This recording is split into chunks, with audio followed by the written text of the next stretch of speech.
A'udhu billahi minash shaitanir rajim. Bismillahir Rahmanir Rahim. My presentation topic is Sustainable Approaches on Islamic Views about Human Rights, Dignity, and Equality.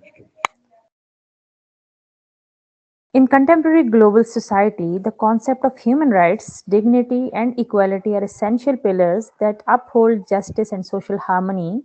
These values are universally recognized, yet their interpretations and applications vary across cultures and religious traditions.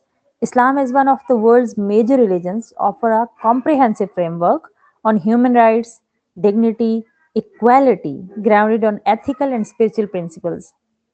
So, my research explores sustainable approaches to these values from an Islamic perspective, drawing on primary sources, Quran and Hadith, as well as scholarly interpretations.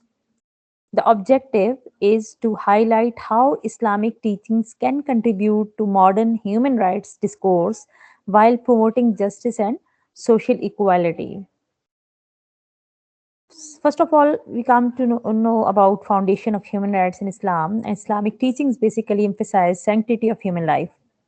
And as Dr. Abdul Majid also explored these findings, that freedom and justice are emphasized in Islamic teachings.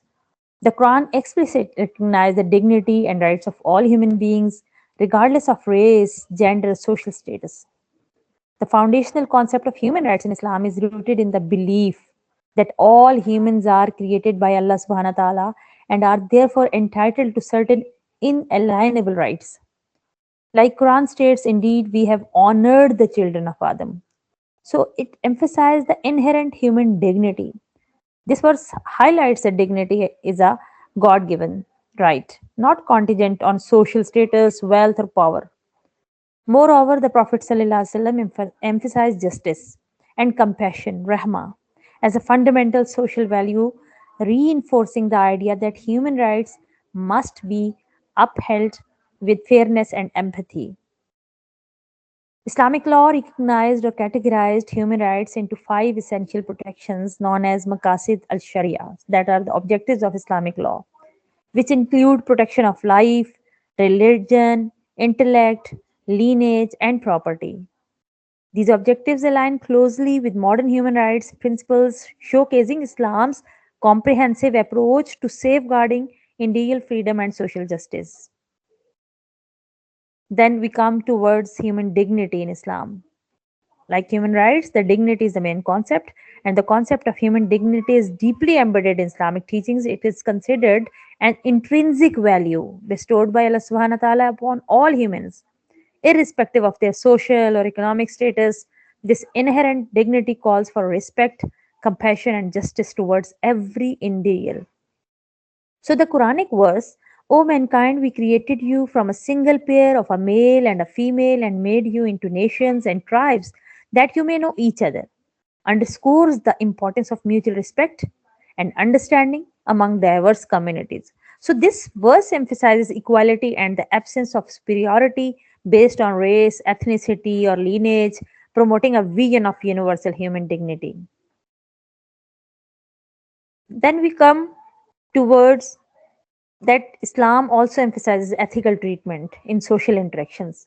Prophet ﷺ farewell sermon highlights the equality of all humans in his last sermon. Then equality and social justice is another component in my presentation. Islam basically advocates for social justice and equality as a fundamental social principles. It rejects discrimination based on race, ethnicity, or economic status, as clearly stated in the Quran. The concept of justice in Islam is comprehensive, encompassing economic, social, and political dimensions. Quran says, O you who believe, stand out firmly for justice as witnesses to Allah, even though it be against yourself or your parents or your kin. So this verse emphasizes the importance of impartial justice, even if it is contrary to personal or familial interest. Then we come towards zakat. Zakat is an institutionalized mechanism in Islamic society designed to promote economic justice and social welfare by mandating wealth redistribution, Islam seeks to minimize socio-economic disparities and ensure that basic needs are met for all members of society. Then gender equality in Islam, Islam recognizes the spiritual and moral equality of men and women. The Quran states, whoever does righteousness, whether male or female, while he is a believer, we will surely cause him to live a good life. So this verse establishes the principle of equal reward and dignity for both genders. So women in Islam are granted rights in education, property, ownership, and participation in economic activities. Historical examples such as Hazrat Khadija bint Khuwailid, the Prophet's wife, and a successful businesswoman reflect the active social and economic roles women played in early Islamic societies. Then, sustainable approaches and applications.